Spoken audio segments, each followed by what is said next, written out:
السلام علیکم ورحمۃ اللہ وبرکاتہ۔ آج آپ کو اس دور کا واقعہ سنانے جا رہا ہوں جس دور میں امیر امراء اپنے کام کاج کرنے کے لیے اور اپنی خدمت کرنے کے لیے غلام خریدا کرتے تھے۔ تو واقعہ ہے ایک شخص کا جس نے اپنے کام کاج کے لیے روزمرہ کی خدمت کے لیے ایک غلام خریدا۔ جس غلام کو خریدا تو اس غلام نے کہا، اے میرے آقا، میری 3 شرطیں ہیں۔ تو مالک نے کہا، جی بولیں آپ کی کون سی 3 شرطیں ہیں؟ تو غلام نے کہا کہ میری پہلی شرط یہ ہے کہ جب نماز کا وقت ہوگا تو میں نماز لازمی پڑھوں گا، آپ مجھے نماز کے لیے نہیں روکیں گے۔ مالک نے کہا ٹھیک ہے، جب نماز کا ٹائم ہوگا آپ نماز پڑھ لیا کرنا۔ دوسری اس نے کہا میری یہ شرط ہے کہ میں دن بھر آپ کی خدمت کروں گا، رات کو میں آپ کے لیے کوئی کام نہیں کروں گا، صرف دن میں آپ کے لیے کام کروں گا۔ مالک نے کہا ٹھیک ہو گیا۔ تیسری غلام نے یہ شرط رکھی کہ مجھے ایک الگ کوٹھڑی عطا کی جائے جس میں میرے علاوہ کوئی اور بندہ اس میں داخل نہ ہو۔ تو مالک نے کہا ٹھیک ہے۔ تو غلام کو مالک اپنے گھر لے آیا، تو اس غلام نے جو اس کا مالک کا محل تھا اس میں سارے جو کوٹھڑیاں کھڑی تھیں ان کا وزٹ کیا، تو کونے میں ایک ویران سی کوٹھڑی جو تھی وہ اسے غلام کو پسند آ گئی۔ اس نے کہا یہ مجھے چاہیے۔ تو مالک نے کہا کہ یہ اتنی ویران کوٹھڑی ہے، آپ یہ پسند کر رہے ہو؟ تو اس غلام نے بڑی خوبصورت بات کہی کہ اے میرے آقا، آپ کو یہ بات اچھی طرح سے معلوم ہے کہ ویران جگہیں جو ہیں وہ اللہ تعالیٰ کے ذکر سے بہت اچھے سے آباد ہو جاتی ہیں۔ تو خیر مالک اس کی شرطوں کے مطابق چلتا رہا اور غلام جو تھا وہ اپنی خدمت کرتا رہا مالک کی۔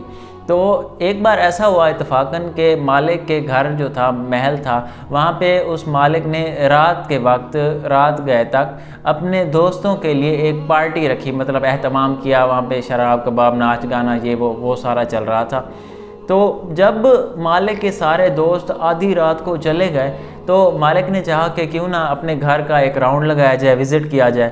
تو جیسے ہی مالک اپنے گھر سارے کا چکر لگا رہا تھا تو وہ اپنے اس غلام کی کوٹھڑی پر پہنچا۔ تو مالک یہ دیکھ کر حیران ہو گیا کہ جو غلام کی کوٹھڑی ہے اس کی چھت کھلی ہوئی ہے اور آسمان سے ایک نور کی قندیل جو ہے اس کوٹھڑی پر پڑ رہی ہے۔ سبحان اللہ۔ اور اس میں جب مالک نے جھانک کے دیکھا تو کیا دیکھتا ہے کہ جو غلام ہے وہ اللہ کے حضور سجدے میں اپنے لیے التجا کر رہا ہے اور کہہ رہا ہے کہ اے میرے اللہ، میرا دل کرتا ہے کہ میں سارے دن اور ساری رات آپ کی عبادت کرتا رہوں، لیکن آپ نے میرے ذمے میرے مالک کی خدمت جو ہے وہ لگا رکھی ہے، تو اس لیے میں دین کو آپ کی عبادت نہ کرنے پر آپ سے معذرت چاہتا ہوں۔ تو یہ غلام جو تھا وہ ایسے دعائیں کر رہا تھا، تو مالک ساری رات وہ تعجب سے دیکھتا رہا، سائڈ پہ ہو گیا۔ تو جب صبح ہوئی، سورج طلوع ہونے کا وقت ہوا تو مالک نے دیکھا کہ وہ جو روشنی کی قندیل تھی وہ واپس آسمان کی طرف چلی گئی۔ تو مالک نے اسی دن اپنی بیوی کو یہ سارا واقعہ سنایا۔ تو اگلی رات دوبارہ اس مالک نے اور اس کی بیوی نے اس کی چھت پہ دیکھا جو کہ غلام کی کوٹھڑی تھی، وہاں پہ پھر ایسے ہی رات کو نور کی قندیل جو تھی وہ آسمان سے مالک جو غلام تھا اس کی کوٹھڑی پر آ رہی تھی اور غلام عبادت میں مشغول تھا۔ تو میاں بیوی جو تھے وہ اس غلام کی عبادت اور اس کی نور کی قندیل کی وجہ سے بے حد متاثر ہوئے۔ اگلے دن انہوں نے غلام کو بلایا اور اسے کہا کہ ہم تجھے اللہ تعالیٰ کی رضا کے لیے آزاد کر دیتے ہیں۔ تو پھر غلام اس بات پر بے حد خوش ہوا اور انہوں نے یہ کہا کہ ہم اس اللہ تعالیٰ کی رضا کے لیے تجھے آزاد کرتے ہیں جس سے تو دن میں عبادت نہ کرنے کی وجہ سے معذرت کر رہا ہوتا ہے اور معافیہ مانگ رہا ہوتا ہے۔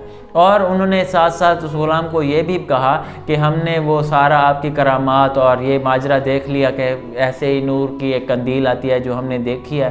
تو جب یہ غلام نے سنا تو دوبارہ اس نے اللہ تعالیٰ کی طرف دعا کے لیے ہاتھ اٹھائے اور کہا کہ اے میرے اللہ، میں نے تو آپ سے یہ دعا کی تھی کہ میرا راز جو ہے اس کو راز ہی رکھنا اور میرا راز کسی پر عیاں نہ ہونے دینا، تو چونکہ میرا راز جو ہے وہ ان لوگوں کو پتہ چل گیا ہے، تو اے اللہ تو میری روح قبض فرما اور مجھے یہیں پر موت دے دے۔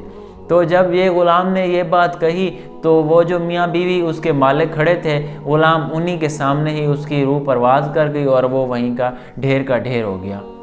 سبحان اللہ۔ وہ جیسے علامہ اقبال رحمۃ اللہ علیہ لکھتے ہیں کہ خود ہی کو کر بلند اتنا کہ ہر تقدیر سے پہلے خدا بندے سے خود پوچھے بتا تیری رضا کیا ہے۔